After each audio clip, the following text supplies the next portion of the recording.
welcome back to another episode of Gen X Gon' Give It To You. If you are new, welcome. Glad you could make it. Please hit that subscribe button. I'm excited for tonight's episode. It's with someone everyone from around the way is proud to say is from the Bronx or Co-op or from Truman High School. When many of us hear the name Miles Marshall Lewis, we can't help but smile. Even if we don't know him, he's repping for all of us. Let's get right into it. Did you have a good day? I did. It was like sort of a long day. I was sick this week. Today was the first day that I felt myself, and it was jam-packed with stuff. I had therapy actually this morning, so that's kind of new for me. I got a therapist like last summer, and it's been going well. Good So I did job. that in the morning. Yeah, mental health is important.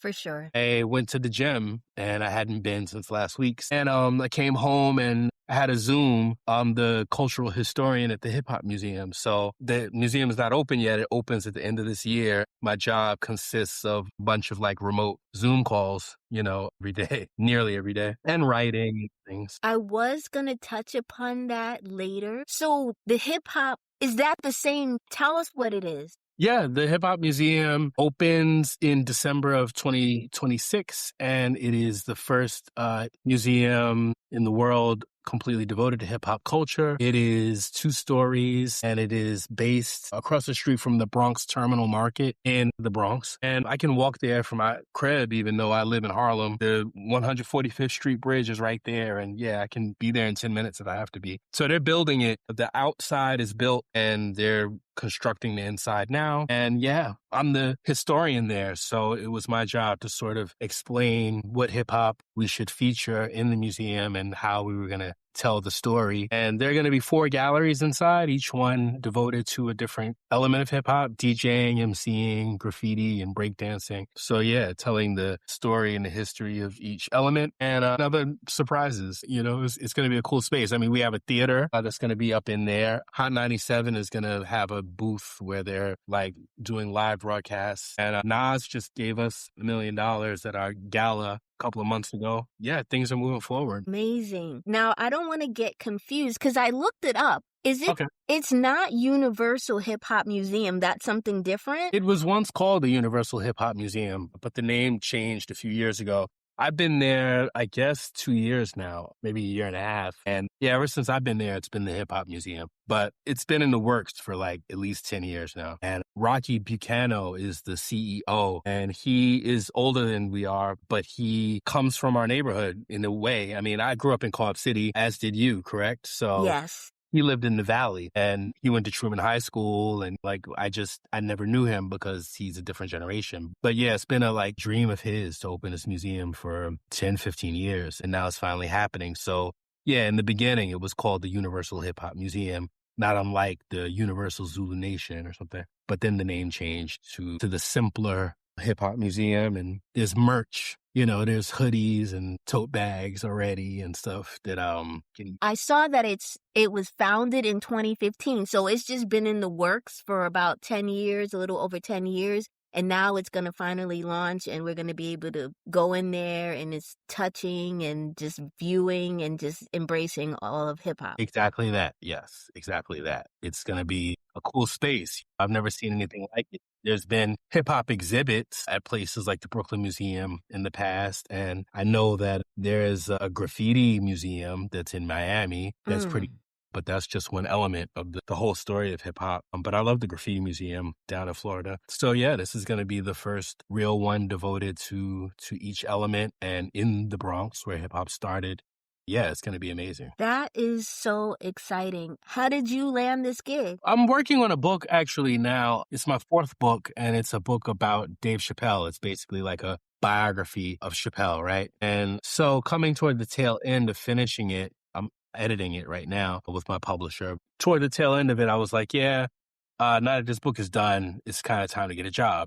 I mean, the way books work is you get half your money up front from the publisher. And when you hand it in, you get the second half. And so I was good, but I was still kind of like, all right, either it's a new book that I'm going to write or it's a 9-to-5. I have 2 kids in college. So I decided if I'm going to work someplace, it needs to align with my purpose and has to be a gig with meaning. I don't take or recommend people to take gigs that don't have something to do with what you're about. And I was aware of the Hip Hop Museum, and I was like, I'd love to help them bring that to life. I don't know what's possible. And I just Googled, and they were hiring for a director of curatorial affairs. I looked at the job description, and, I kind of felt like maybe I could do that. So I contacted them. We had been in contact previously over something else. I think there was a biography of a hip hop legend on the table that they thought that they might want to try to self-publish and wanted me involved, but they knew who I was anyway. And one thing led to another, and I didn't get that gig, but they offered me historian, which made a lot more sense for me anyway. And the money was the same. So I took that, and I've been there since August of 2024. Wow, we got a lot of ground to cover because you said you had kids in college. I went to your website and I saw two Little little, guys. yeah. So Right. we got a lot to cover. And ladies and gentlemen, I just want to introduce Miles Marshall Lewis, who is going to be my 6th episode. It's been a year. Yes, I had some things going on. I apologize, but I am back. And I'm busting through the doors with Miles. You hear me? All Yeah, right. yeah. So thank you for being here so much. So let's get into Right. some of these questions. Sure. Okay. So you mentioned that you lived in the Bronx. Where did you Yeah. live in the Bronx? A couple of different places. I mean, mainly it was Co-op City. Mainly it was Section 5 of Co-op City. I grew up on Elgar Place, but I moved there when I was maybe 4 years old. Before then, I lived in the South Bronx. I lived on Marcy Place, which is in the South Bronx, kind of near the Grand Concourse. And that was where I was like really a shorty.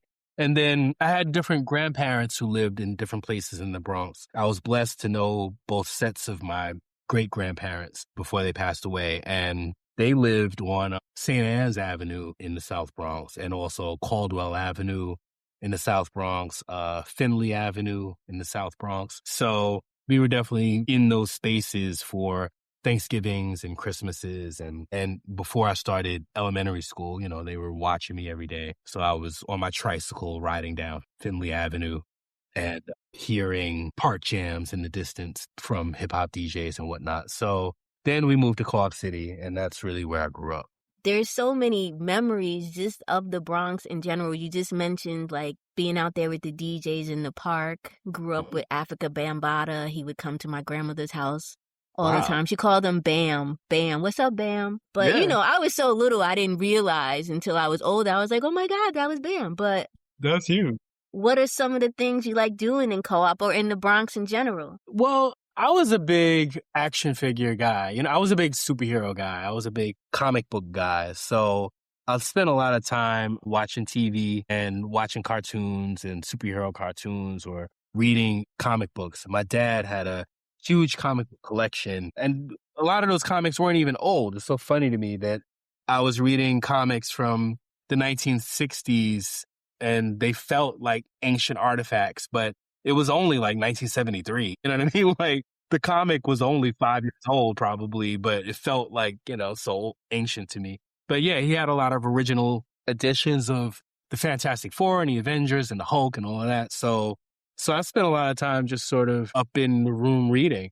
But when I would come outside, I mean, naturally, there was bike riding and there was the different games that we used to play, like hide and go seek, that kind of stuff. Or the same kind of games, I guess, that everybody was playing. What else did I like to do specifically in the Bronx? There were like public swimming pools that were that were fun. I didn't learn to swim officially till I was maybe 10 years old or so, but the public parks, particularly in the Valley area of the Bronx, which is near Co-op, I'd go there with my grandmother and that'd be fun. Yeah, what else? There's just those types of things. You mentioned the comic books, and that reminded me, and I probably was going to ask this a little later in the convo, but I can circle around with it. But I remember my first time getting comic books, I was in the basement doing laundry. You know how we had the laundry rooms in the basement, and around the corner, we had the dumpsters. Right. So one day I stuck my head around the dumpster, and there was a stack of Thor comic books. And that's how I got into comic books, because I found a stack of Thor comic books, and I'm a Marvel fan to this day. Got a lot of stuff out of the dumpster. Maybe that was just me. I know it's a thing now with some people like dumpster diving in, random places, but I was doing it when I was like 8. But that's how my comic book journey started. What schools did you attend growing up in co-op? Yeah, I went to all public schools. I went to PS 160 for elementary school, the Walt Disney School, they called it. Is that what Um, they called it? yeah, and still do, I imagine. I didn't know that. Yeah, that's in section 5, and that's kindergarten to 4th grade. And IS 180, I guess maybe it's still called IS 180. It might be called JHS or MS 180 at this point. When I was going to school, it was junior high, and it was, well, IS 180 stood for intermediate school, I imagine. But that was 5th grade to 8th grade. And then I went to Truman High School. All of these schools were like within Co-op City. And yeah, that was my education. It was definitely a 6 degrees of separation. I also went to IS 180 and Mm, I also went to Truman. I loved living in Co-op City and the hands around the park and everybody just trying to get along and be friends and share their cultures. It was really an amazing time for me anyway. right. Are there any teachers that made an impact in your life? Yeah, definitely. I would say so. I had a English teacher named Mrs. Crutoy in Truman, at Truman. And I had what do they call it then? It was sort of like, yeah, AP, right? I had AP English, Advanced Placement English, because I was always, like I said, a reader and eventually a writer, right? So it was in that class, AP English, I had her maybe 11th and 12th grade. And yeah, she turned me on to Toni Morrison, who's my all-time favorite writer. I Yes. think we had to read Song of Solomon at some point, and I was really into that and had never read her before. I'm sure I'd heard of her, but I'd never read her. Yeah, we read a bunch of cool stuff. And later on, when I was like in my 20s and about to become the music editor at Vibe magazine, I think I reached out to her for some reason. And around the time I reached out to her, she was looking to figure out who was going to be the keynote speaker for graduation that year. And she asked me to do it. She spoke to the faculty and they seemed to think it was a good idea. So even though my grades were not that great when I graduated, at 17, like 10 years later, they asked me to be like the commencement speaker. So I did that. I accepted it. And that was a cool little 360 moment. So you were a trailblazer early. I mean, I guess. You guess. Look where you are now. Yeah, I was like struggling to get out of there, but it worked out. Yeah, no, seriously, 8th grade, no, so I keep saying that, 12th grade, at the end of it all, yeah, I walked, in terms of graduating, but I had to go to summer school that year before I could even go to college. I went to summer school for something really dumb that I should have passed in the first place. And then like the same week that class ended, I went down to Atlanta to start college. Did you know at that time that that's what you wanted to do was be a writer? Not really. I had a feeling that I was going to be an artist of some sort or that I wanted to be. Music was really big in my head at that time. I play piano, and it was during those years that I was really kind of practicing after school and buying sheet music from different record stores and learning what I could learn to maybe become a producer or something. I definitely looked up to Jimmy Jam and Terry Lewis at the time. Prince was my biggest hero at that time. And he produced, obviously, among so many other things, right?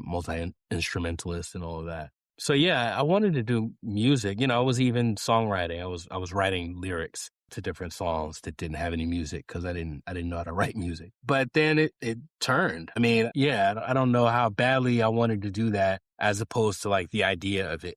And when I got to college, I ended up writing for the school newspapers there. And I had always been really into Rolling Stone magazine, for example, and Spin magazine. And I was a avid reader of Billboard magazine, like in high school even. And so it made sense. That's what ended up happening.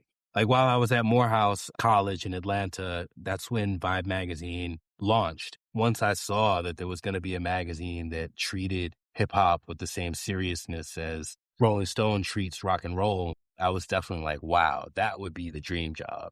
And eventually I became the music editor. But I mean, the 1990s were full of rap magazines like Rap Pages and The Source, which predated Vibe, and Ego Trip magazine and 4080 and Stress and all the rest of them. So yeah, hip hop journalism really blew up that decade. And it was definitely the perfect fit for me. In all that was happening in your childhood, did you have to go to your parents and be like, hey, this is what I want to do? Or was it more like they saw your potential in being artistic and just pushed you towards that? Or was there a balance in it? Yeah, I mean, that's a good question. I don't remember asking them for permission, to be honest.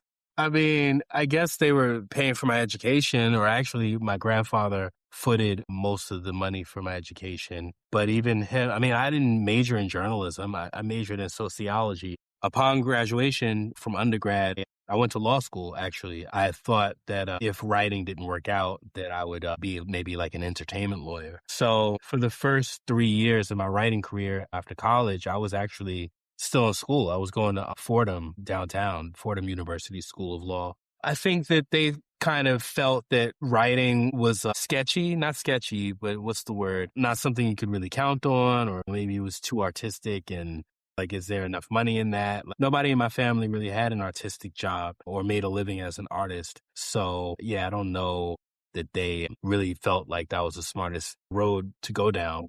I mean, Right. they were patient. They were waiting for it to play out and see, especially hip hop. They were still, I'm sure, of the mindset that it was going to be a fad, or it wasn't. You can't be 50 years old writing about hip hop. Like, maybe choose something else. But no, I never really got any pushback. I think maybe my grandmother was the one to actually say to me, like, get a real job at some point. But like, at the point that she said that, I probably did need to get a real job. I was probably asking her for money or something.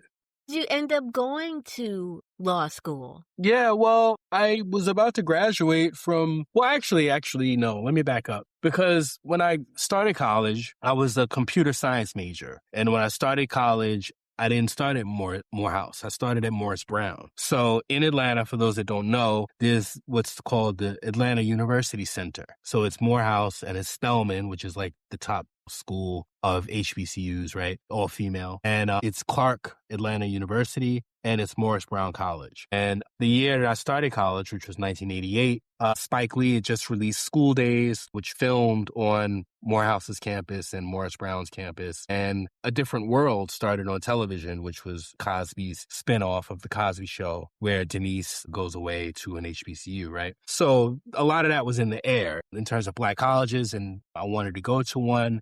And my grades weren't good enough to get into Howard or any of the top schools. And Morris Brown accepted me. So that's where I started as a computer science major, because I figured computers were the future, right? Which they were. But I wasn't prepared to be like Mark Zuckerberg or something. So I transferred eventually, right? I transferred to Morehouse and I switched to sociology as a major because computer science had too much math. And I picked sociology because I thought that I might want to pursue law.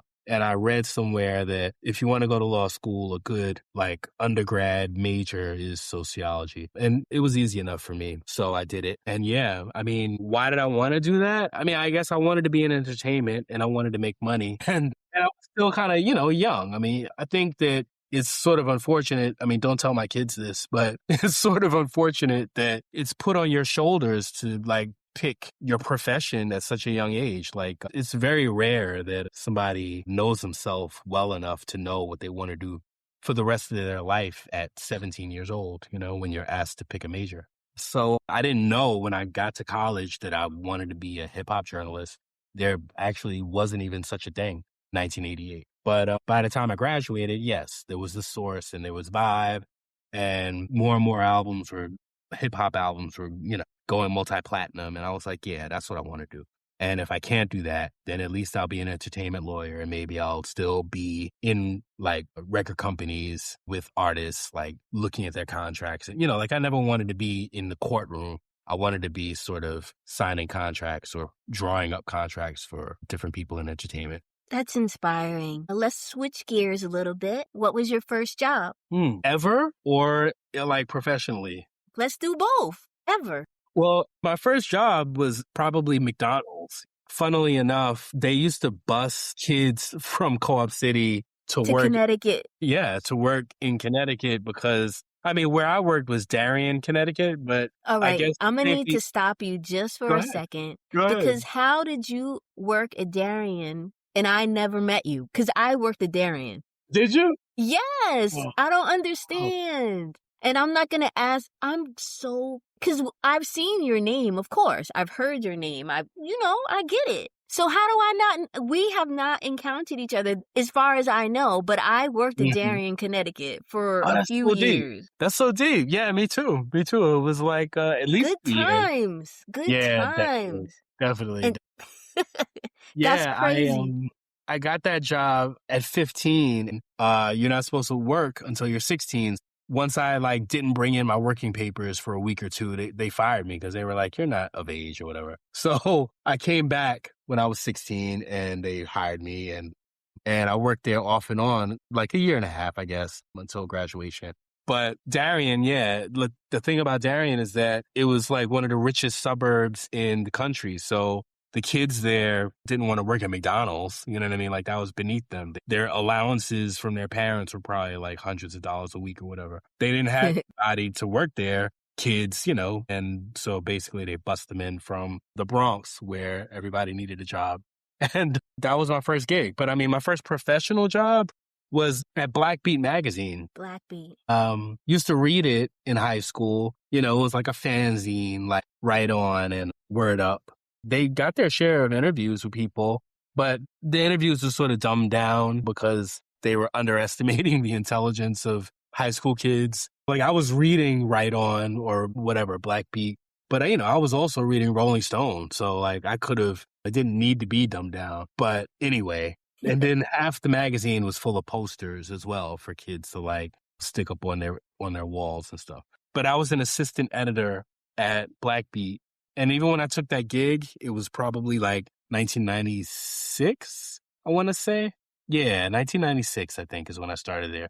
Even when I was there, I was already writing for Rolling Stone and like the Village Voice and stuff. I was freelancing for other places, but Vibe as well. But I needed like a steady gig to be able to pay my rent. And so that was what I did. I was assistant editor at Black Beat for like a year and a half at least. It sounds like you were in the right places at the right times because there's so many of us that wanted what you attained. And that Mm. is so impressive. So I want to give you your props on that because I'm all about music, entertainment, da da da da da da. But I didn't know I was out here trying to survive, and you Really? did it. Well, yeah, well, I appreciate it. I appreciate that. Props to you. So let's get into your childhood and some of the TV shows that you loved when you were growing up. What were some of those? Yeah, that's easy. Battle of the Planets was like a favorite, which is funny because the more I researched that show, it was kind of the first anime show. Like it was originally some kind of like Japanese cartoon, and then they overdubbed it in English and chopped it up a little differently for the American audience. But Battle of the Planets was dope. There was the Magic Garden, definitely, when I was like a little younger. That was what Carol and Paula and Sherlock the Squirrel, and that was a cute little show that came on like 3 o'clock on Channel 11. Right after school, you'd rush home and it'd be on, and it was cute. They had the Chuckle Patch, like a group of, I don't want to call it a group, but like a sort of a patch of dandelion flowers called the Chuckle Patch. It was like a little surreal kind of show, which a lot of the shows back then were. Like, what was the other one? HR Puffin Stuff. That was another one. Yes. Davy and Goliath would come on Sundays and have like Christian messages that made you feel less guilty about not going to church that morning. At Do least you know, you reminded I forgot about that show, but yeah. I know exactly what you're talking about. And Right. the Chuckle Patch, is that the one where it's like, see ya, Yep. hope you had a real good time, la la, Yep. hope you had a, yeah, I remember that. Yeah, they're still Yes. alive. They like go on tour and shit. Are you serious? Yeah, you can follow them on Facebook, and there's like, I guess, different retro sort of conventions that like they show up at and sign autographs and stuff. They're still around. I'm gonna look that up. I like that show. That show was, and then superhero stuff like definitely Batman when they put Batman in syndication, the Batman TV show from the 1960s. It was like brand new to me, where Adam West was playing Batman and Yes. Burt Ward was playing Robin. Yeah, I had a babysitter growing up in co-op, and actually, incidentally, I had a babysitter. She was the mom of my best friend at the time, Brent, right? And Brent Fargus, right? Shout out to Brent Fargus. Brent Fargus's uncle was Antonio Fargus, who was like Huggy Stop Bear it. on Starsky and Hutch, right? So his uncle was like famous, and he got to be on Romper Room, I think, because his uncle had connections at networks or something. So that was like deep, But yeah, I had a babysitter, and my best friend was Brent, and we would sort of argue sometimes over who was gonna watch what, like Tom and Jerry came on at the same time as Batman, and I wanted to see Batman and he wanted to see Tom and Jerry. But yeah, all those Fritz Lang cartoons, Woody Woodpecker, and all of that kind of stuff. Everything really. I was a TV head, so we could go on and on. There was Happy Days, and there was Three's Company, and Wonder Woman, and what else? Like Charlie's Angels. Yeah, Charlie's Angels, definitely. Bionic Man. Yeah, I had the toys, all of that. Voltron. I was glued to the TV.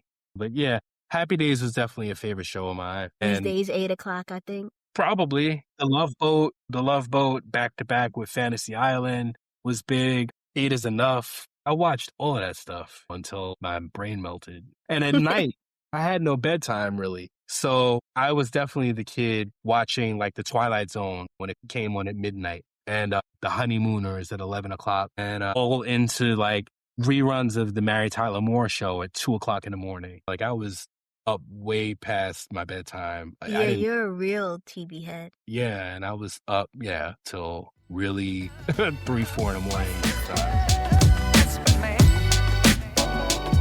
Did you ever catch Love American Style? Yep, I remember that. That came on late too. Yeah, that's true. Who would you say back then was one of your favorite celebrities? Good question. Who's my favorite celebrity? Wow. I don't know that I really had any favorites. I mean, there were women that I was sort of having dreams about. Okay, who? Like there was Batgirl. Not trying to get you in trouble, but no, listen, it is you like what it is. Batgirl, okay? Batgirl was hot. Yeah, and that tight latex or whatever that outfit was made out of. There was Ginger and Marianne, but mainly Ginger from the Gilligan's Island, right? She was the movie star. There was, who else? Yeah, with the little mole. Yeah, exactly. Like the Marilyn Monroe type. Janet Jackson, of course. It wasn't all about white girls. Like Janet Jackson, when I was, 6, Janet Jackson at 9 was like hot. You know what I mean? Right, because she's telling people, come and see me sometime. Okay, yeah, dressed like Mae West, definitely. And then we grew up together in a way. So, I mean, Janet Jackson later on, Different Strokes, that was like a big deal. And Fame, like you wanted a girlfriend like Janet Jackson and Thelma on Good Times. Like, I guess if I had favorite celebrities, you could say that these women were among them because I had crushes on them, frankly. Naturally, yes. Okay, so what about your favorite cereal? Let's talk about that. Did you have cereal back in the day? Yeah, hell yeah. More than I should have. But Apple Jacks. If not Apple Jacks, Fruit Loops. If not Fruit Loops, there was Cream of Wheat. Cream of Wheat is so good. The Cream of Wheat is underrated. The maple and brown sugar one. Yeah, that's the bomb. I ate it all. I mean, but those were my favorites. I mean, I had Honeycombs. I had like the Diggum Smacks, Super Sugar Crisp, I guess is what they were called. I had Cheerios were boring unless you sprinkled sugar on them. I had the other oatmeal, the Quaker Oats oatmeal that like had the different flavors or whatever. You were supposed to boil water and pour it on the oats, but when I was up, I would just pour hot water on it. You know what I mean? Because I wanted to get it over with, and I wasn't allowed to touch the stove like that, You mentioned Applejack, so in my head, I'm like, A is for apple, J is for Jack, cinnamon toasty. And this is what I wanted out of the show. Like, I just wanted us to go back and just have a good time. I want this to be a feel-good time show, and you're doing that for me. Not saying my other episodes didn't do that. I'm just saying I'm really enjoying this, and I feel like I'm taking over, and I don't mean to. It's just who I am naturally. But it's fine. Yeah, it's crazy. No, it's your show. Inject your personality. What is some of your favorite candies from back in the day? I wasn't so big on candy. I mean, I like chocolate and I like cookies. And so I remember Fudge Stripes. This is before anybody knew anything about like high fructose corn syrup, that they were sticking in everything to make you addicted to stuff. But fudge stripe, Keebler, right? yep. Yeah, that was a Keebler cookie. Yeah, I would kill a box of like fudge stripes in a minute. Kit Kats were a favorite and still kind of are guilty pleasure. I used to eat whatchamacallits. I What feel do you like call it? Whatchamacallit? exactly. I feel like they invented whatchamacallits when I was like in middle school or something. I think they did, actually. Right. So I was, I remember it all. yeah. Now I was an early adapter because I was into whatchamacallits. But nah, candies, I wasn't really so big on candy. Like everybody else's grandma, my grandmother had like the bowl of peppermints and stuff next to Ebony magazine or whatever. But I'd swallow those, but it wasn't like a real favorite. Fair enough. What were some of your favorite video games? Yeah, Frogger, Defender, Asteroids, Pac-Man, Mrs. Pac-Man. There was a Star Wars game that was like probably the first Star Wars game. I don't remember the name of it, but I remember the goal of it. Like it was yesterday, you know. Centipede. I could never really get the hang of Cubert. Like I would play it, but I wouldn't last very long. You know, I Is that wasn't. the hopping guy? Yeah, exactly. Yeah. Yeah, I Didn't remember. really, but Donkey Kong also, all of those were like favorites. There was a arcade that was on Central Avenue in Yonkers, and it was inside of a Nathan's actually. And I would go up there with my mom and my grandma a lot because they were shopaholics, and they would go up there and go to like Caldor and the different chain stores that were up there on that avenue. And eventually we'd end up in Nathan's, and my grandma would give me a whole bunch of quarters, and I'd get lost in there forever. You mentioned Defender, but I don't think I've played Defender, so school Mm. us on Defender. What was the Yeah, object of that? Defender, it was like a outer space sort of spaceship game. The spaceship was kind of triangular shaped, and you would just basically shoot things that came at you. Or maybe I'm describing asteroids. That sounds like asteroids. If that's Defender, then what's asteroids? Okay, no, Defender. Yeah. So this is what Defender was. Defender was still a spaceship, but it was like on the left side of the screen. And you could really only navigate the ship from like the bottom to the top of the screen. And you had to like shoot stuff that was coming at you, like other spaceships or whatever. But it was fun. Did it explode when it got closer to you? Yeah, I might be definitely. wrong. I'm trying Yeah, to yeah. see if I knew what Defender was. Right. Okay, so what was your favorite video game system? Atari was what I had. They all like served the same purpose, so I didn't really prefer one over the other. I knew kids who had Commodore computers and Atari 1600s and whatever. I had a computer actually. I never really had like a gaming console, but the computer I had, it was an Atari computer and it played the same stuff that the game consoles did. My parents didn't want to buy me just a straight up game console. Like they wanted me to kind of be learning something other than getting the high score on a game. And it was easy compromise, let's say, because they still played games. So yeah, I grew up with maybe 2 different Atari computers as a shorty, and that was what I used to play games. Out of all the games you've played, did you ever beat any? Yeah, there was a game called Popeye that was based on Popeye, and I beat it, but it was like never ending, really. It was a never ending game. There was no real reward at the end. It was sort of like there was like, how do I put this? There were different patterns to the game, and I don't know. On the last screen of Popeye, I just knew that there was a pattern that I could just do that would keep the game going forever. And so in that sense, I beat it. But they never really let you win. You were just supposed to sit there forever. You mentioned earlier superheroes. Who are your top 3 superheroes? I'd have to definitely say Superman and Batman, and a third one is harder.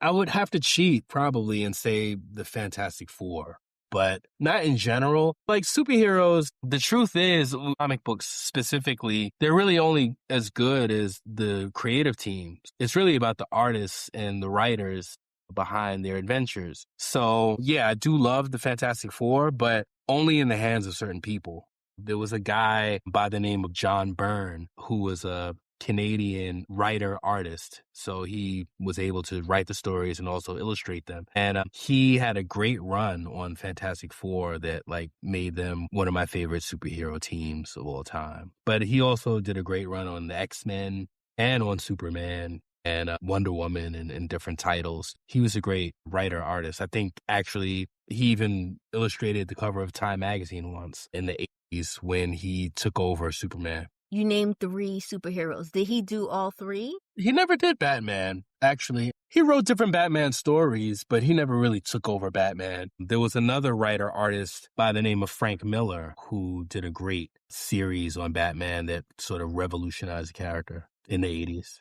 Is Frank Miller, and I might be mistaken, did he do Sin City? He did, yeah. He eventually became a director. Yes, And I do like him. directed Sin City, yeah. And a lot of that movie was, a lot of the look of that movie came directly from the comic book Sin City that he created in the, I suppose, early 90s, 80s.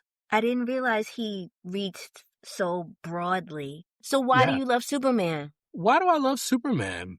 I guess because, I mean, the easy answer is that he represents hope, but that's not really the reason. But maybe it is. I told someone once that Superman, like, yeah, he flies and he has super strength and all of that, but his real superpower is his perseverance. Like, he refuses to lose and he doesn't give up, and he can't be defeated mainly because he doesn't stop trying to win. And I think maybe that's one of the things that sort of attracts me to the character. He's just iconic in a way that other heroes aren't. He's in many ways the original superhero. And so I give him his props on that. There's people that find him boring, or there's people that find him sort of overpowered. But again, it comes down to the creative team.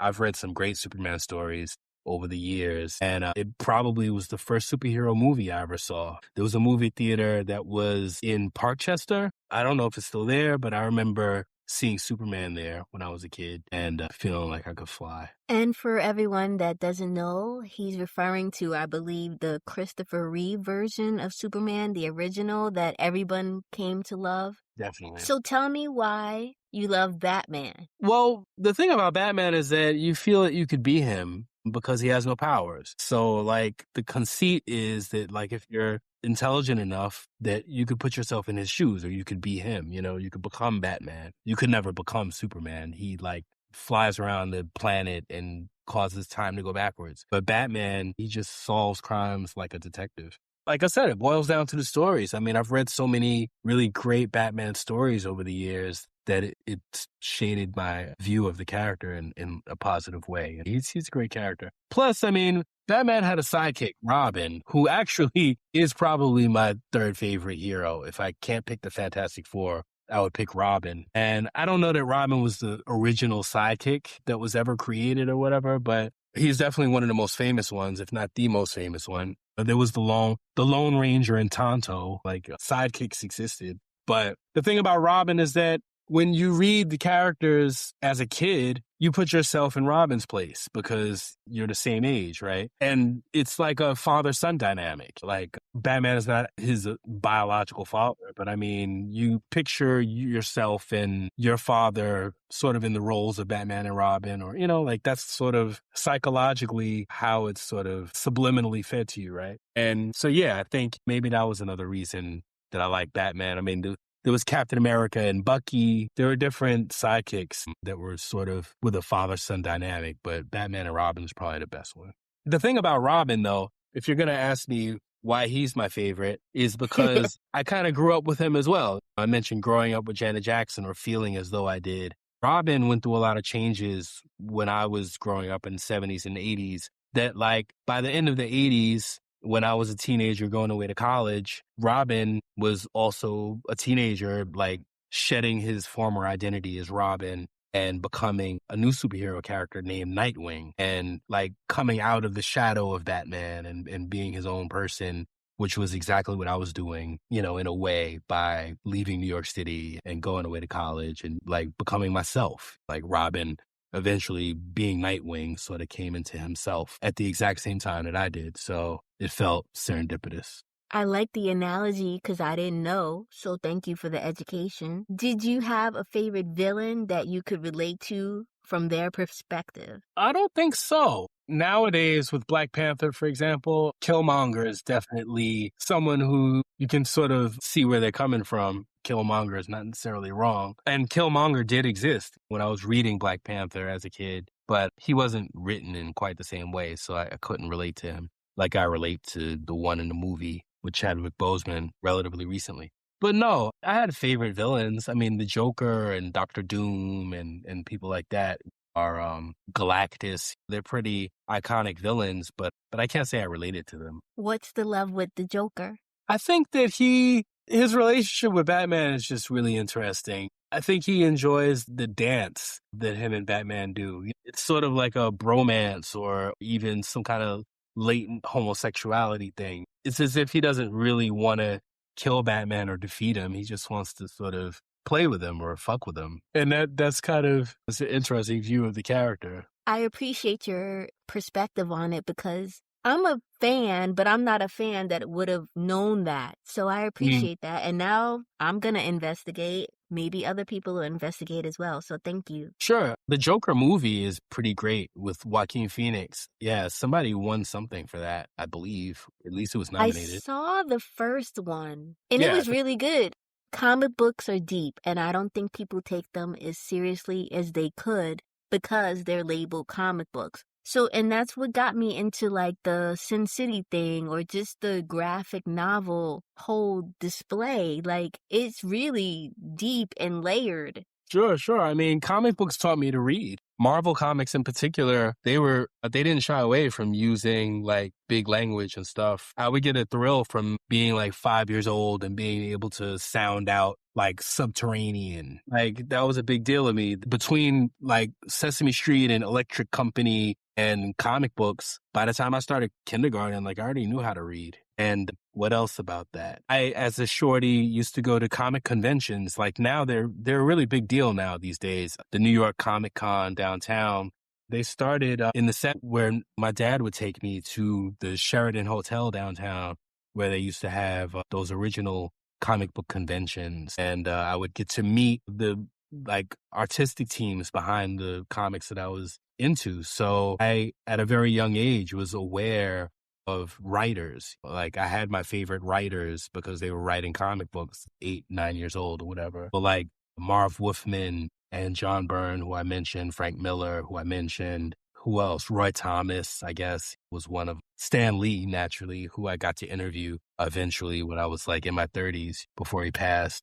What was that experience like? It was great. He was a nice guy. We did it over the phone. You know, I wish I had met him face to face, but I don't even really remember why it happened. I guess there was some Marvel movie coming out and there was a magazine called King Magazine that sort of asked me if I would do it. And so naturally I did. Yeah, it was, I think I still have that interview on a digital recorder somewhere unerased. I was glad that I got to speak to him. He changed my life. And he's from the Bronx, actually. Stan Lee is from the Bronx? Yeah, he went to Clinton High School. I did not know that. And let's back up a little bit because you just said some magazine called King Magazine. Come on. We know King Magazine. Come on. I don't know. Stop playing. It's not a print, or it's you met Stan Lee. Well, you had a conversation with Stan Lee. That is a big achievement. You've had so many big achievements, and I'm probably going to shout you out throughout this remainder of the conversation. But for real, somebody from the Bronx, who knew what their expectations were going to be? And look where you have come, and you're here with me. You know what I'm saying? So shout out to you again, because thank you so much. You didn't have to do this. Okay. Thanks. No, this is fun. I'm having fun. The Bronx, listen, Stan Lee is from the Bronx. Without Stan Lee, there wouldn't be this multi-billion-dollar industry of Marvel movies. For that matter, there's a man named Bill Finger who is from the Bronx as well, who co-invented Batman. So, you know, James Baldwin, who was a huge influence on me, went to Clinton in the Bronx as well. So much comes out of the Bronx. Hip-hop culture, period. The Bronx, I don't know what the view of it is nationwide or around the world or wherever, but if you know, you know, so much comes out of the Bronx. If you know, you know. Okay, Marvel or DC? When I was growing up, they said that Marvel had the better stories, but DC had the better characters. That sort of stuck with me forever. But if I had to choose one, it's so weird. I guess I'd choose Marvel. I mean, that was always the knee-jerk answer back in the day. But you asked me my favorite characters, and all my favorite characters are DC. So it's a toss-up. And for that matter, DC is getting better and better these days. Wonder Man is about to debut as a TV series on Disney Plus, but it's really the DC shows like, well, Peacemaker in particular is a great show and sort of has an energy to it that all these Marvel TV shows I feel kind of have lacked for a while. I don't know how good or bad Wonder Man is going to be, but I hope the Marvel thing cinematically anyway can get their mojo back with the Avengers movies that are coming out soon. And I am still a comic collector, and all the comics that I'm buying right now are DC. I'm buying like 4 different Batman titles right now. And there was a Superman title that just sort of concluded, like a Superman miniseries or whatever. Captain America is doing a pretty cool storyline right now. I must admit that I'm buying that. But it's hard to say that DC is better than Marvel. Like, that's not what anybody ever says. Okay, so we're going to shift a little bit just to the movie scene. What movie do you love that we least expect? Maybe Before Sunrise. I don't know how well known it is or not, but it was definitely one of my go-to kind of DVD era movies to show like potential girlfriends when they would come over and we would Netflix and chill, or before Netflix, right? It's a story with Ethan Hawke and this French actress, Julie Delpy. They meet on a train ride in Europe or something, and I think they're going to Vienna maybe, and they just sort of meet. Like, they didn't know each other. It's a romance, basically, but it's a very talky romance. So nothing really happens in the movie. They're just sort of talking about life and sort of flirting. And the whole hour and a half is that. I mean, by the end, spoiler alert, they end up having sex somewhere. And then she continues on in the train to wherever she's going. They say that they'll meet again. And, we're not really sure if they do. It's just, the director is Richard Linklater. That was a great film. I think that film, not to be hyperbolic, but I think it kind of changed my life, because I would end up moving to Paris and finding like a French wife. And I think that what attracted me to that movie, part of it was the cultural difference between the two characters. Like, I think that sort of spoke to me in terms of what romance is to me, or could be. Yeah, I definitely recognize elements of that movie in the relationship I have with my wife. You had me at Ethan Hawke because he rarely fails. And we're going to get to you being in Paris a little later in the segment because I have questions about that, but that's very exciting. But yes, Ethan Hawke, I'm all about him. Yeah, he just got another Academy Award nomination yesterday. For what? There's a movie that's about 2 old songwriters from back in the day. I forgot their names because I'm blanking, but that's okay. He plays one of them, and that's what the nomination was from. Awesome. I got to look that up. So let's go back. I don't even know if you remember. Do you remember the Geo movie back in like 180 days? Yeah. So what was your favorite Geo movie, if you remember? I don't remember the title of it. That's the bottom line. But there was a movie, and it was about like kid being bullied, and then maybe there was a new kid that came to his school who was sort of a tough guy, and maybe they became friends, and maybe he taught the guy being bullied to stand up for himself or something. My Bodyguard. Yeah. That's what it was called? It was My Bodyguard.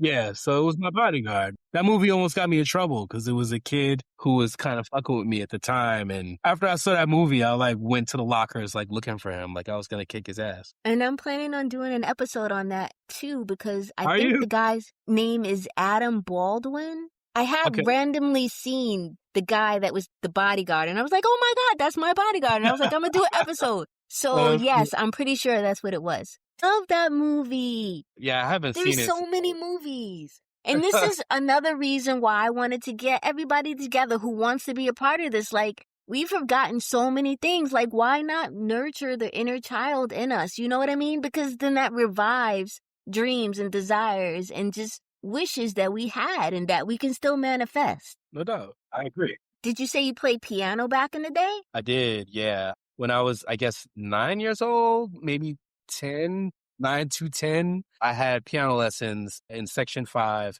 with a Jewish lady by the name of Mrs. Joseph. And I had a piano donated from my grandmother who wasn't really playing anymore. And so she sent her piano up from the South Bronx to co-op to be like rolled into my bedroom. It was an upright piano so I could practice.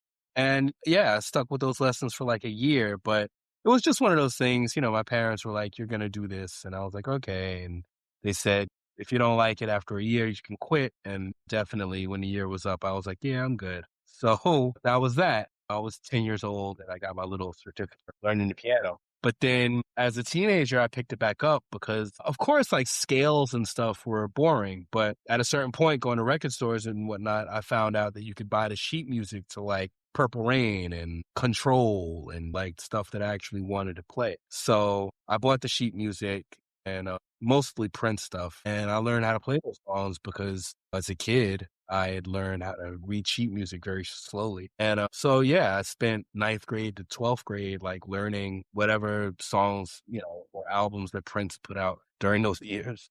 And I can still play them. Prince had us all on lock, so I get it. Yeah, he was one of my earliest concerts. The first concert I ever saw it was like a one-off show. It wasn't really a tour, but it was at Madison Square Garden, and it was LL Cool J, Houdini, Dougie Fresh and Slick Rick, and it was supposed to be Run DMC, but Run's lung collapsed, and so he couldn't perform. So LL became like the de facto star of the show and killed it. And Curtis Blow was also on that bill. So that was the first concert of my life.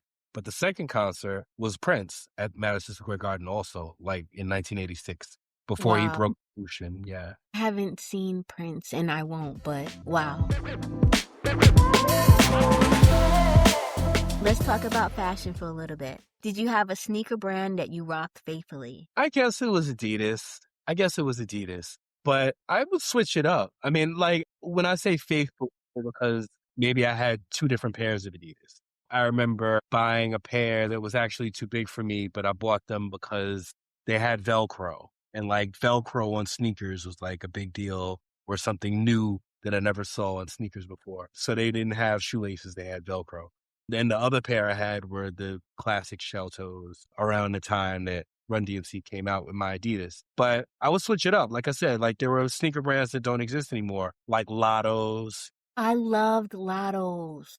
Lottos had Velcro also, where you could like Mm-hmm. change of them based on the color of your outfit that day. Yes. Those were dope, and I had those. I had a pair of Diodoras, definitely. I guess they're still around, but Lottos probably are not. When I went away to college, I finally got my first pair of Nikes. That was, I guess, probably around the time Air Jordans came out or whatever. I didn't want to defect to Nikes, but I think around that time, KRS-One mentioned Nike in one of his songs, kind of like dissing Adidas and mentioning Nike. And Heavy D and the Boys, their first album, they had a song called Nike. So I was like, okay, it's time to give the Adidas a rest, get with the times and get a pair of Nikes. But yeah, in fact, I had 3 pairs of Adidas because there was a blue and orange pair that were like the Patrick Ewing Adidas that I kind of went away to college in. And then the Nikes were like, I guess, my alternate pair of sneakers. But yeah, those are the ones I remember the most. I had a pair of Bally's, but they weren't sneakers. They were shoes. But that was a big deal at the time because of Dougie Mm-hmm. Fresh mentioning Bally on their song, I'll Put Your Bally's On, that whole thing. But my grandfather and my uncle, who was my grandfather's son, they would shop in, I guess it was Yonkers. There was a men's store called Lubin's, and they would shop there. It was like in one of the malls up there by Cross County, like kind of near Yonkers Raceway, actually. And they took me to Lubin's once or twice with them, and the stuff was too mature for me, but they sold Bally's, and I was like, yo, can I have those? And they were like, sure, okay, whatever. So then I got to come to school and say that I had Bally's like Slick Rick. Nice. Mention a favorite sports team. Are you into sports? No, I'm not into sports at all. The only sport that I really dug was boxing. And even then, I wasn't really super big into boxing.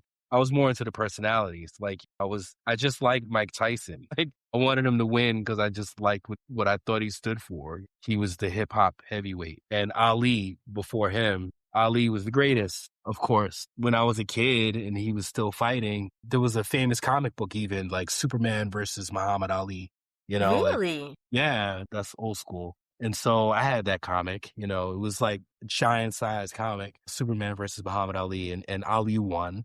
And yeah, he was a hero to me. And I went through a baseball phase. I guess the Yankees were my favorite because they were from the Bronx. I knew, like, that was the only time in my life that I really knew the names of baseball players like Reggie Jackson and Thurman Munson and Catfish Hunter and Bucky Dent and people like that. That was like that 12 months that I cared about that. And I had their pictures on my wall and all of that. But like, I never really was part of a baseball team or anything like that. I was in the bowling league. There was a bowling alley on Gun Hill Road across from the McDonald's called Gun Post Lanes. And I used to bowl there. Like I was in a team. It was a thing. I had like bowling What don't trophies you as a kid. do? You really do remind me of Gordon Parks. Oh, really? Oh, that's cool. That's very flattering. He's a hero of mine as well, you know? Yes, we haven't met each other, but you've accomplished so many things. And then when you touched upon living in Paris, I was like, what? You've done so many things. That's funny. It's fun talking to you. I got to meet Gordon. I guess you know that or no? What? No, Yeah. no. Let's talk about that. Tell me about that. Well, are you familiar with the Great Day in Hip Hop photograph? I'm not. So in 1998, it was September 29th, 1998. There was a assemblage of hip hop figures, right? Over 100 of them came to be in a photograph for Double XL magazine. And it was a recreation of a photo from the 50s called A Great Day in Harlem, where there was a bunch of jazz musicians on a brownstone stoop of Harlem in like 126th Street, I think, and Fifth Avenue. So they were gonna, Double XL was gonna recreate this photograph with hip hop people and get Gordon Parks to take the photo. So I was working at Double XL at the time. I had just started working there and we went and did it. And I wrote the essay for the issue that came out with the cover, with the Gordon Parks cover. And recently, like in the past 5 years, Swiss Beats bought that photograph for like over $20,000 or something at Gordon Parks Foundation Gala event that happens every year. But yeah, like that day, I was 27 years old or something? And I met Gordon as he was about to take the picture. You know, I interviewed him basically for the essay.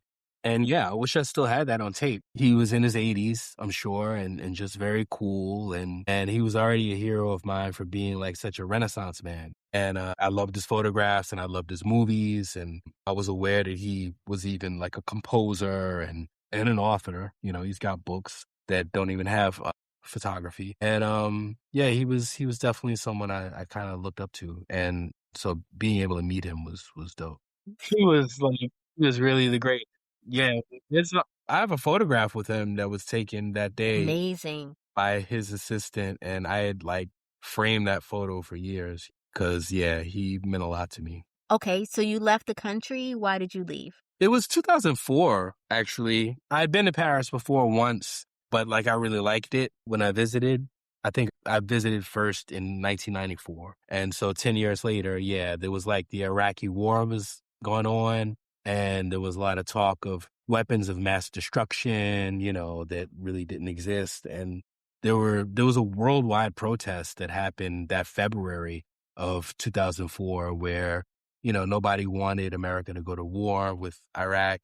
Like the President Bush, too, at the time, did it anyway. And I just didn't, I guess I felt kind of sanctimonious at the time. Like I didn't want my tax dollars going to the bullets and bombs that were going to be killing people. For that matter, Paris just seemed sort of like a life school for artists and writers that I admired, like James Baldwin and Richard Wright and like the writers from the Beat Generation and stuff. It just kind of seemed like a cool move. I didn't have a car note or a mortgage or anything really keeping me here, or a girlfriend for that matter. So I bounced and it changed my life. I mean, my kids were born there. I got married there, met my wife there. I wrote books from there and I stayed for 7 years. And funny that I left for political reasons, kind of, because I came back for political reasons as well. I returned in 2011 and we had President Obama running things by then.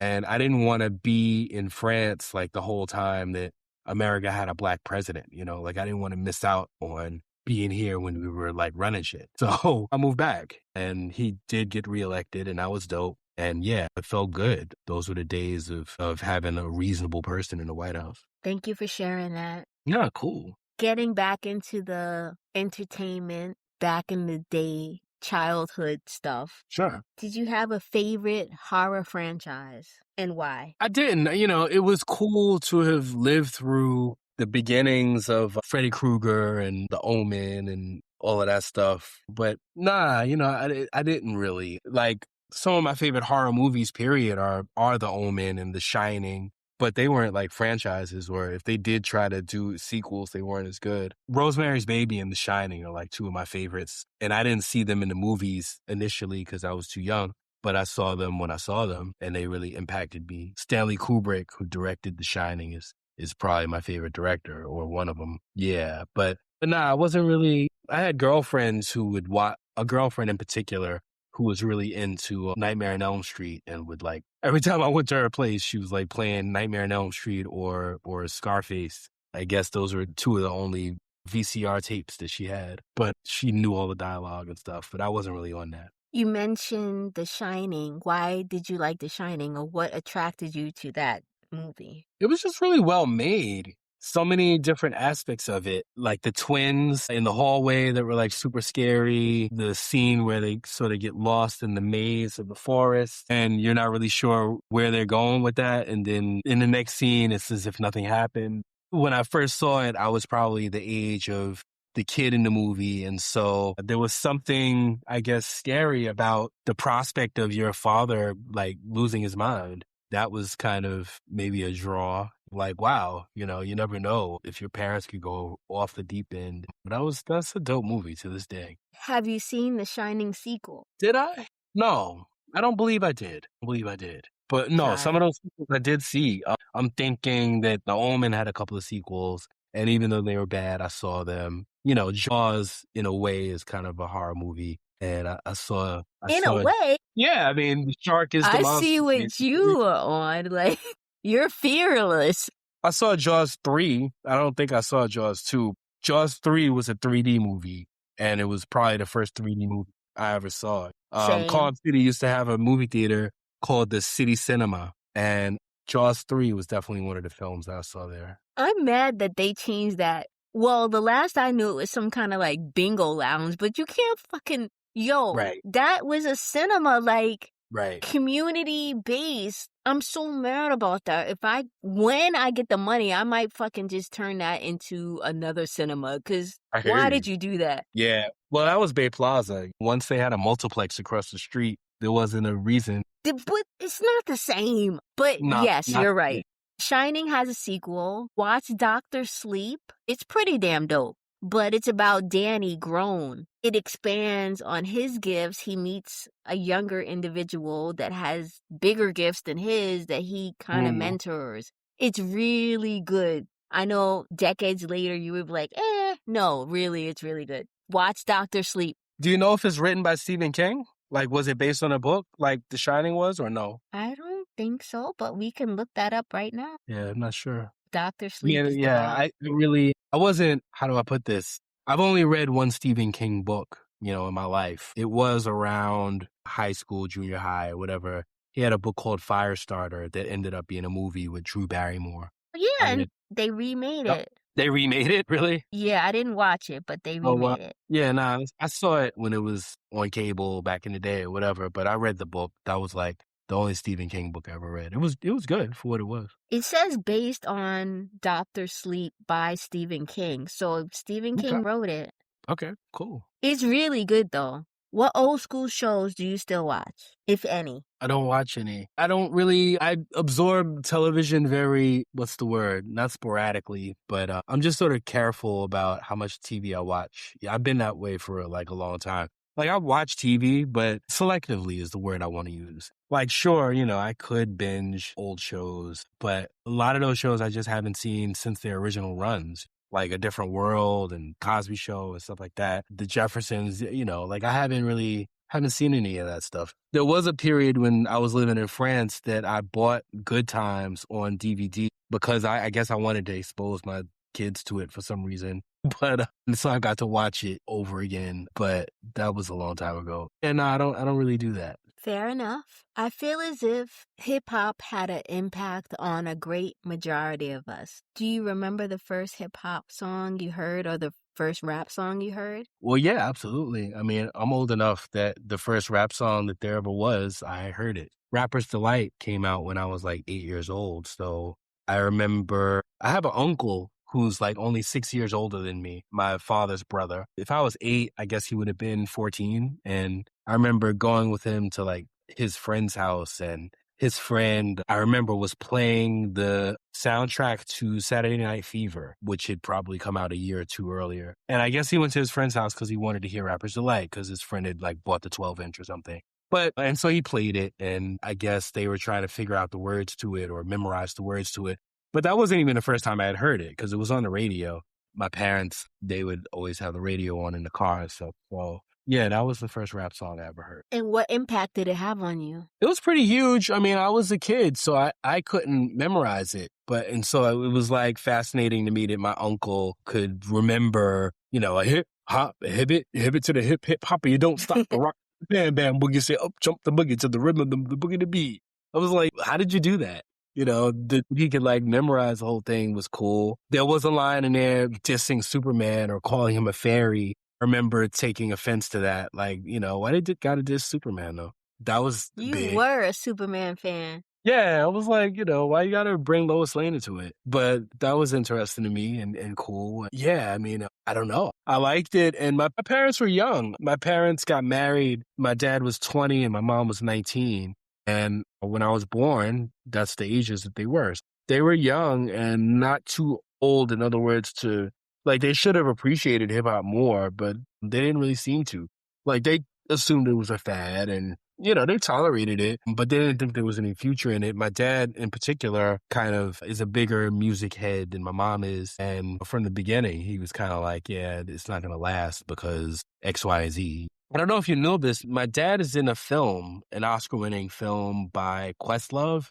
Questlove had this movie a few years ago called Summer of Soul. I don't know if you've seen it. Yeah, it's on Hulu. Right. So Summer of Soul is about this concert that happened in Harlem in 1969 with Sly and the Family Stone and Stevie Wonder and the Staple Singers and a bunch of other people. But my dad went to that show when he was a teenager. When Questlove was making the movie, he found my dad and interviewed him about the show and put him in the film. And then it ended up winning like an Academy Award.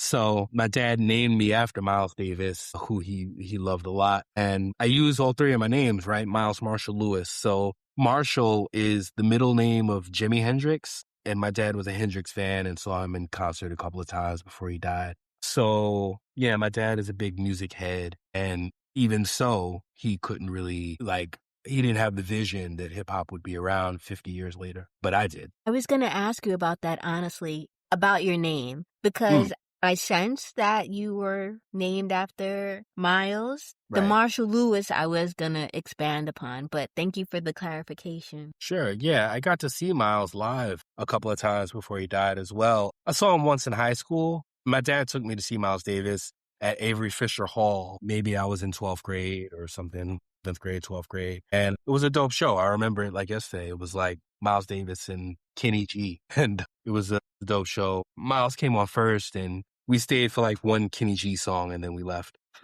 And then maybe a year later, I saw him again, same place with my uncle who I mentioned earlier, who was also a big music head. He took me and it was also another great show. And that time, Miles Davis was there with B.B. King. And we hung around a little longer to see B.B. King, but we still didn't stay for the whole thing. So, and then he passed. In 1991. And incidentally, that was sort of the first thing that I wrote for the school newspaper. I had transferred to Morehouse by that point. And of course, they have a school newspaper, the Maroon Tiger. And I went to them and I was like, yo, I'm named after this guy.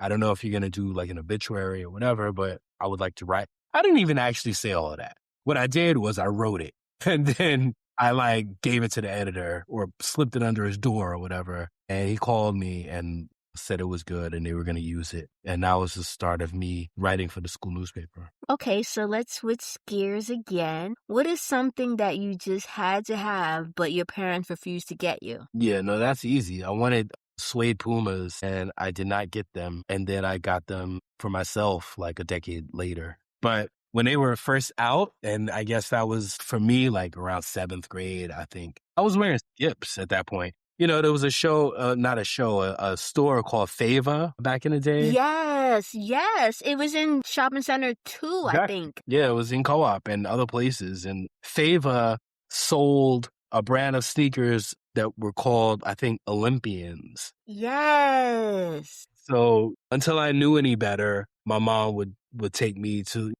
Eva or Buster Brown or whatever and buy me Olympians, right? And so that was around the time where I was like, yeah, like enough of these Olympians. Could I have some Pumas? And they were too expensive, quote unquote. And so they didn't get them. And they were, they were dope. I mean, you can buy them now. Like it's a style that kind of lasted, but classic suede Pumas. So I didn't get them, but I won the war, I guess, because I ended up getting Adidas or something else. Like I was done with Fava by seventh grade. What is something that made you look forward to becoming an adult? Sex, probably. Yeah, I can't. Yeah, that's the best answer. I mean, my dad was a big magazine head as well, right? So there was a whole sludge pile of magazines on his side of the bed when I was growing up. Like Rolling Stone and Sports Illustrated and Boxing Magazine and Downbeat Magazine and definitely Playboy. Like Playboy was good for their articles as well as their centerfolds. Like James Baldwin used to write for Playboy and other esteemed writers, Alex Haley and people. So he wasn't just buying it for the women in it, although I'm sure that was part of it. As a kid, I would just sort of sneak through his Playboys. And, my parents didn't make a big deal out of it. It was the 70s and free love and, or the sexual revolution. They weren't trying to shield me from the naked body or whatever. So I could kind of do what I want. And yeah, I was like, wow, that'll be cool to be old enough to see this for real instead of just pictures. What would your child self tell your adult self? What would my child self tell my adult self? Good question. I'm not sure. Maybe don't become like your father. Don't become like dad. Is your dad gonna listen to this? I don't know. He might, he might be. But So I mean, what do you mean by that? Well, my dad had issues with drugs when I was growing up. And he went to rehab a couple of times. He went when I was 8. He went when I was 16. And he went again when I was in my 20s. And he was around 49. And that was when he kicked it, right? But he kind of struggled with that. And he was a bit of a womanizer as well. So yeah, I don't know that my childhood self would have any real messages for me as a grown up other than like, don't do the negative things that he did. I appreciate your transparency. What are you most amazed by regarding technology? I just love living in this time period. I was sort of an Afrofuturist little kid. My favorite toys were always sort of sci-fi related or had to do with space, or the future. I mean, Star Wars came out when I was a kid and that was hugely impactful. One of my favorite movies during that era. Even comic books are very sort of fantasy related. And so it's like to really be living in the 21st century and to have this pocket computer, which is an iPhone, in my back pocket at all times.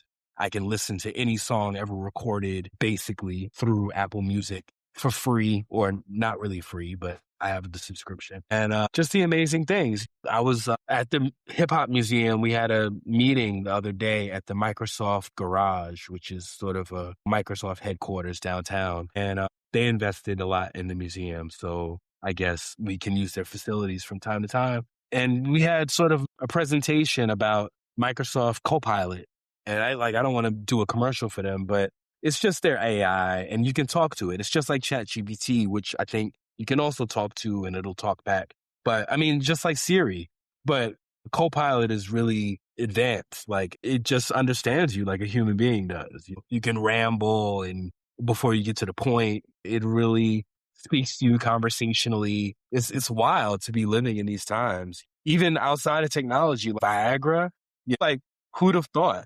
Back in the day, maybe your sex life kind of ended in your 60s or depending who you were, your late 50s or whatever point. And now like there's this pill where you can just like Al Pacino, I think is in his 80s and just had a kid with somebody Like, you can just have sex forever if you're a guy anyway. That's deep. Like, that's a huge thing, you know? Back in the day, people used to try to come up with, what were they called? Aphrodisiacs, maybe? Yeah. Eating oysters or drinking concoctions. Like, now, through science, there's just this pill that allows you to be, virile all the time. Like, it's totally sci-fi. So yeah, it's a wild time to be living. AI, all of that. So coming from the era of Terminator, how do you feel? Well, we have to be careful. I mean, it's out of our hands, to be honest. I don't know that there's anything that you or I could do to be careful, quote unquote. It's really up to the companies and to the government regulating these companies. I definitely recognize the potential for things to get out of hand, or for, let's say, AI to become sentient and destructive. I mean, we've been fantasizing in a way about that scenario for decades already. So, it ain't impossible. You'll see what happens. What is interesting is that I think it's going to be taking jobs away from certain fields, maybe even mine included. I'm writing a Dave Chappelle book right now, but if I asked ChatGPT to finish it for me, it would be done in like 15 minutes. I doubt I could get away with that. But I mean, it's just going to get better and better and smarter and smarter. I lived through the rise of the internet and saw how it affected my field in terms of, I guess, bloggers being able to become writers without the gatekeeping of magazines and newspapers and editors sort of deciding who gets chosen, whose voices get to be heard and stuff. And that had pros and cons, but a lot of magazines went out of business, not because of blogs per se, but because everything's available on the web. Like, why buy Vibe if you can just read the same information online? Like, it really did sort of decimate the magazine industry. And that was my industry, and I'm sure it affected other spaces, just as detrimentally. So AI will probably end up doing the same thing, depending on what you do for a living. No disrespect to Dave Chappelle, but why Dave Chappelle? I think it got brought to me. I think my last book which was about Kendrick Lamar, like a cultural biography of Kendrick Lamar that came out maybe 4 years ago or so. It did really well for my publisher, St. Martin's Press. And my editor asked me, or my agent, I guess, if I had an interest in doing a book on Dave Chappelle. And I did. I don't really consider myself to be a music writer anymore, or maybe I really never did. My real, like, zone of interest is just Black culture, period, and the arts. So that could be music, but that could be film, that could be photography, that could be comedy, whatever Black expression there is. I want to sort of, I'll be down to chronicle it and explore it. And Dave Chappelle comes from a deep tradition in our culture that goes all the way back to Moms Mabley and pioneers like Red Fox and Richard Pryor. And they're all going to get mentioned in the book because he stands on their shoulders. Thank you for that. What creative artist or group do you think is slept on? There's a singer named Joy who I don't think people really know about. Joy came out in the 90s and was part of sort of an alternative R&B scene that predated neo soul by like a heartbeat. She has an album called The Pendulum Vibe that's really dope. That was her first record. Her second album was about to come out. It was called The Amoeba Cleansing Syndrome. And it was about to come out on EMI Records, and they folded, and the album never came out. And I think another record company maybe bought it, but then folded before they could put it out. And it never came out, although I'm sure there, are bootlegs on the internet or whatever. I've been listening to it for years because I got an advance copy from one of those record companies before they went out of business. But Joy, she is a friend of Erykah Badu's at this point, or has been for decades. She's sort of eclectic and married one of the rappers from Goody Mob from back in the day. And Madonna tried to bite her style at one point because, like, Joy was so underground that Madonna figured, nobody really knows about her anyway. I'm going to jack her style for this album I'm doing and use her producers, which included Dallas Austin from Atlanta, who was big in TLC's development. Madonna used him on her album Bedtime Stories, which if you listen to that album, a lot of that stuff could have come from Joy. So yeah, Joy, Joi, she's slept on. Another one is Betty Davis, the ex-wife of Miles Davis. She goes back to the 1970s. She got married to Miles at a time when he was pushing 50 at least and kind of needed an injection of youth, let's say. And she gave it to him. She was much younger than him and kind of flipped his style, like the way he dressed, turned him on to certain music that he maybe wasn't hip to because he was aging. And I bring her up even because Joy, on her second album that never came out, she re-recorded a song by Betty Davis called If I'm in Luck, I Just Might Get Picked Up. And it's sort of like a black rock style that was really dope. Betty Davis, she used the band of Sly Stone for her first album. For some reason, they were in the same studio and they were kind of sitting around waiting for the Sly to show up. And he wasn't because he was addicted to drugs at the time and time was very fluid for him. And so they ended up recording tracks with her instead. It's a very dope record. I think it's just called Betty Davis, like self-titled. But yeah, her first two albums are really good. And Joy's first two albums are really good. I'm going to have to check those out. Thank you. There's so much knowledge in this conversation. Good. That's a good thing. I feel as if all of us are impacted by certain celebrity passings. Who would you say affected you? Well, yeah, that's easy. That's Prince. I met Prince 8 months before he died. I met him in the 90s. That's another story. But that was just a high buy, really. Although it was a one-sided conversation, let's say. But 8 months before he died, I interviewed him, went to Paisley Park. We spoke for hours, and I asked him everything that I wanted to know since I was 13 years old. And I played his piano, and all I know is Prince songs. So I got to play Prince songs on Prince's piano. At the end of the interview, he took me out to his sports car and played me an album that hadn't even been released yet. And that was like a really special moment because he was a hero of mine. I never got to meet Michael Jackson or Miles Davis, or I haven't met Janet Jackson. There are people I haven't met yet, right? But Prince was really paramount in my life. And I met him. So when he passed, definitely, that was a big one. I don't really get shaken up by celebrity deaths. I'm not the type of person to start playing somebody's music a lot, the day they die or whatever. But yeah, I cried over Prince. Eventually, after he passed, weeks later, I played Purple Rain. And by the third song, I just started crying out of nowhere. It was like, wow, I didn't expect that. Can you walk us through the opportunity that you were given to meet Prince? Sure, yeah. It was August of 2015, and I was working at Ebony at the time. I was working at ebony.com, actually, at the time. I was their arts and culture editor. And I got a call from his people, and they said he had an album coming out. And for the first time in his career, he was produced by somebody else. And they wanted me to interview this person. So I went out to Minneapolis and I interviewed the guy. He was this 25-year-old dude, Joshua Welton. And when I went out and spoke to Joshua Welton, the interview really only lasted for 10 minutes. Then Joshua told me that Prince was around and wanted to meet me. And at that point, it kind of became clear to me that the whole thing was kind of a ruse.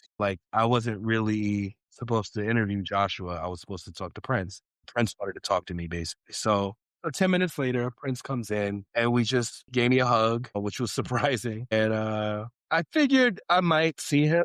I mean, I wasn't completely surprised, but it was one of the, I guess, it's my favorite interview. Yeah, it's the one that means the most to me.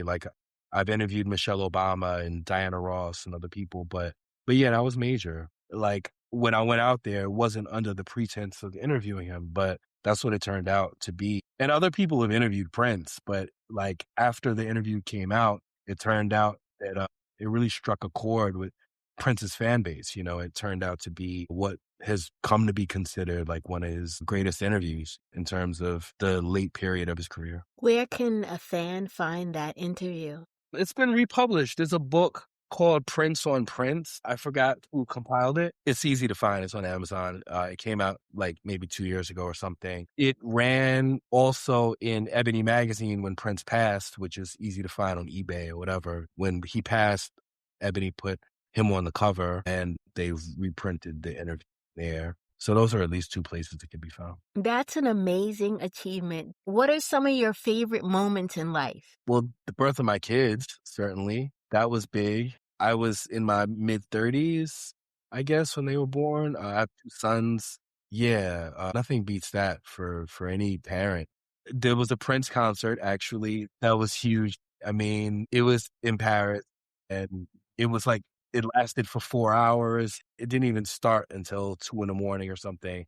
So by the time it was done, the sun was coming up and people were filing out amazed.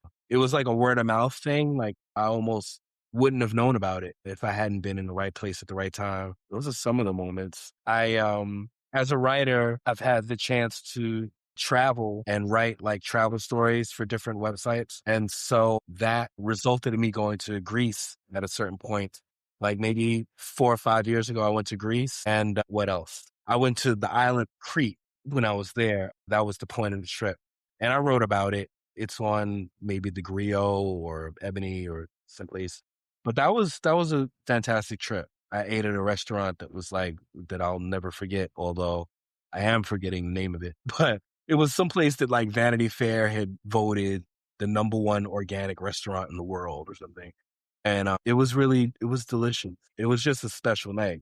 Like the group that I was with, by that point, we had bonded to a certain extent. And we were all just kind of sitting there like, wow, this is amazing. Tell me about Greece.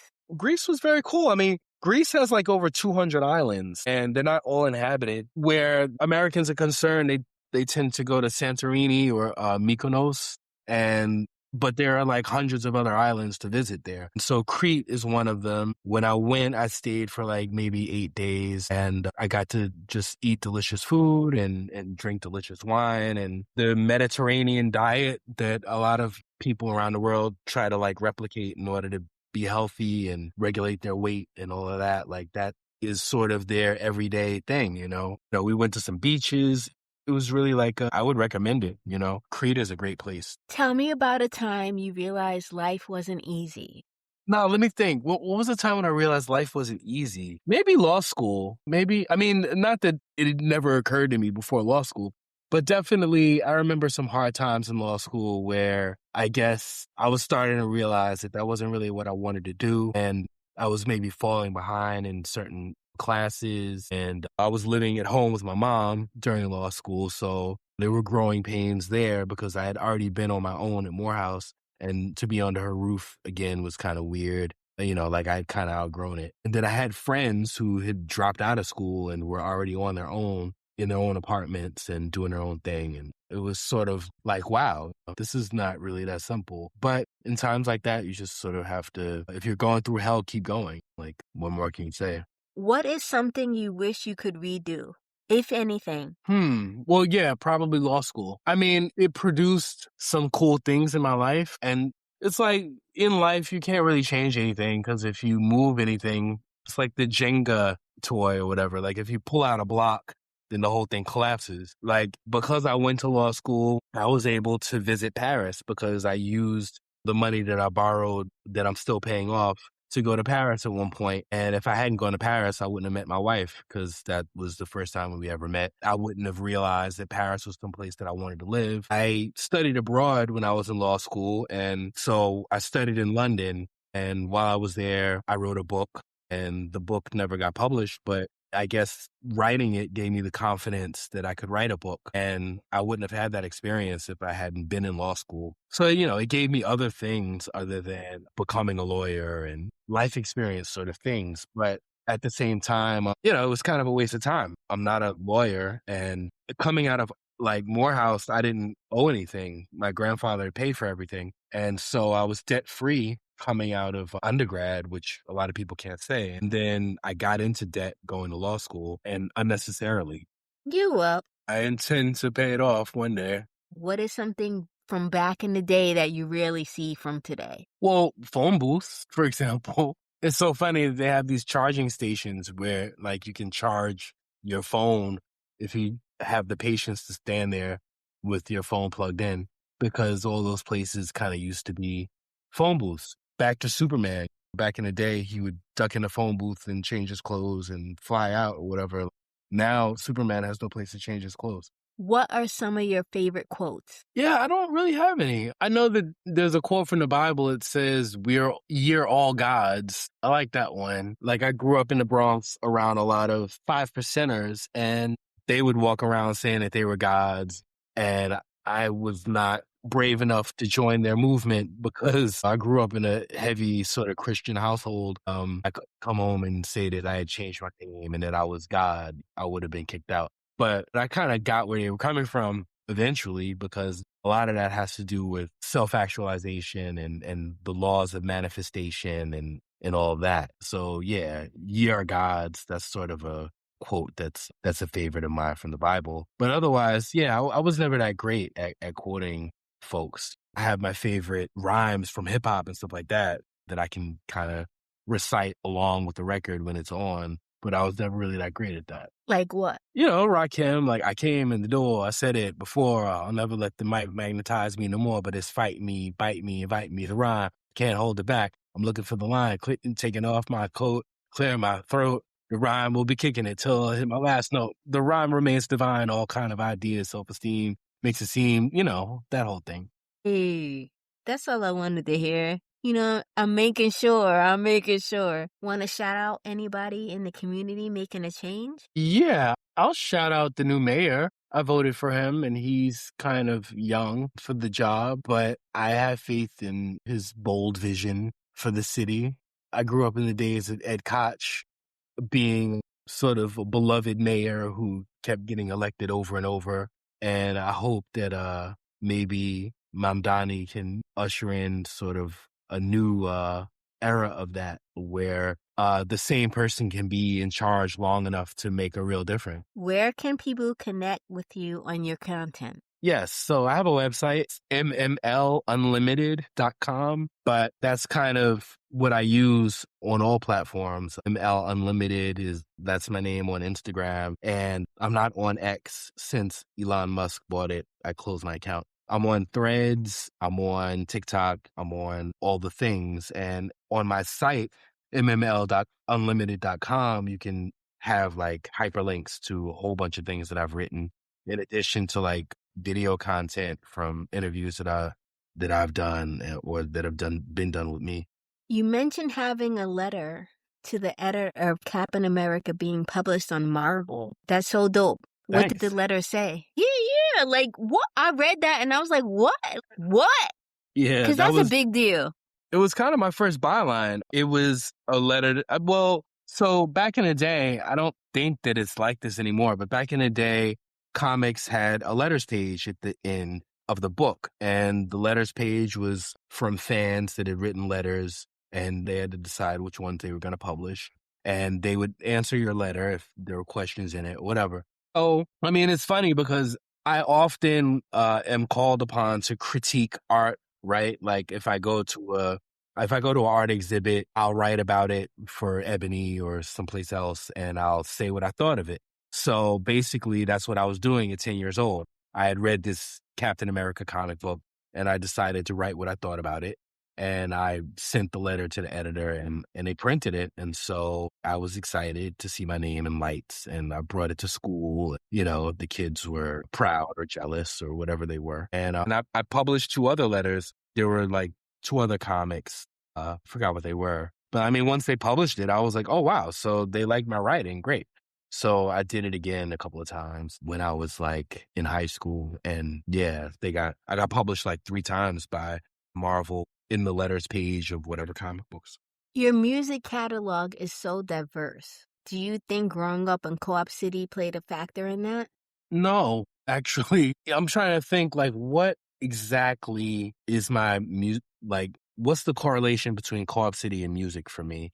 Yes. I know that like when we would go to the handball courts, I was more of a handball guy than a basketball guy. People would have their boom boxes, and generally we were playing the late night master mixes from BBLS or Kiss FM from DJs like Red Alert and Mr. Magic and Marley Marl and Chuck Chillout and people like that.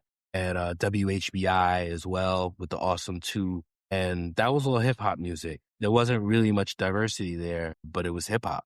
The diversity, I think, probably comes from my dad on one hand and then back to Prince, on the other hand. Like, I was very aware that Prince didn't come out of nowhere, that Prince was the result of James Brown and Sly Stone and Parliament Funkadelic and the Beatles and Santana and a bunch of other people before him. So I would investigate those people for myself. And definitely my parents had a huge record collection. My uncle had a huge record collection. And so I didn't have to go very far to get into Miles Davis in high school, for example. We are almost done. From graduating from Morehouse to studying entertainment law at Fordham University to writing Source magazine to writing your own novel to writing multitudes of published essays, what achievements are you most proud of? I mean, professionally, I guess I have a short story that I wrote called The Wu-Tang Candidate, and it was published in a literary journal that I started called Bronx Annual, and Bronx Annual had 2 editions to it. I don't want to call them issues. They're more like books and or anthologies, let's say. They're bound, they're books. But in the second issue, or whatever you want to call it, the Bronx Annual 2, there's a short story called The Wu-Tang Candidate. And it's a short story, it's fiction. It's about an MC who wears blackface. So if you've seen Spike Lee's Bamboozled, it's sort of like a cross between Bamboozled and, I don't know, Crush Groove or something. I mean, I was sort of making a statement about minstrelsy in hip hop, or what I deemed to be sort of a minstrel element in hip hop culture that I kind of wasn't a fan of when I wrote the story. And yeah, of the fiction that I've written, my fiction has been anthologized in different books over the years. I've written a bunch of short stories for different people, erotica as well. But that's probably my favorite short story. Also, I'd say I have a short film that I directed. It's called BXNY, like DKNY. It's like an ode to the Bronx. I attended New York Film Academy for a filmmaking workshop some years ago, and everybody in the class was charged with directing 3 short films while we were there. So it was the second film I directed, and I just went to a whole bunch of different locales in the Bronx and created sort of, like I said, an ode to the Bronx. And it was my favorite film that I made when I was in school. I like that. What can we look forward to from Miles Marshall Lewis? Well, Dave Chappelle one day. I imagine it's as my latest book, it comes out next year sometime. People can keep their eyes peeled for that. That is the main thing I'm working on, aside from just the opening of the Hip Hop Museum, because as cultural historian, my words and viewpoints about hip hop are going to be all throughout the museum when people come visit. So they should definitely do so when we open our doors. Which is an amazing thing. Also, remember reading, I can't say where, so I apologize, but I feel like you potentially may be venturing into film. Is that accurate? It is, yeah. It's sort of my next area of focus once my latest book's finished. And like I mentioned earlier with the short film that I mentioned, I have a lot of ideas for things that I'd like to get popping off in the next 5 to 10 years. I definitely have a lot of friends in the film space who segued out of writing and hip-hop journalism into that area. And so I intend to follow in their footsteps. Thank you for being here tonight and just spending this time with me. No problem. Thank you for inviting me again. This was fun. Stay warm. You too. All right. See ya. Take care. Bye. Bye-bye. I hope y'all enjoyed listening to tonight's episode as much as I enjoyed recording it. One thing I want to clarify. Earlier when I mentioned Africa Bambaataa coming to my grandma's house, it was to see my twin uncles Anthony and Andre. After listening to this episode, I was like, I can't have grandma out here looking like Mrs. Jones. But seriously, I miss you, Uncle Anthony and Uncle Andre. I know you'd be looking out for me. And on the next episode of Gen X Gonna Give It To You, I'll take you back to the year 1977 Out of all the years I've been on this earth, I have so many vivid memories from 1977. A lot of memories that affected not just me, but a whole nation of people. What did Frank Sinatra say? It was a very good year. So gather your friends and family so I can tell you all about it, because this Gen X gonna give it to you. And don't forget to hit that subscribe button. Later.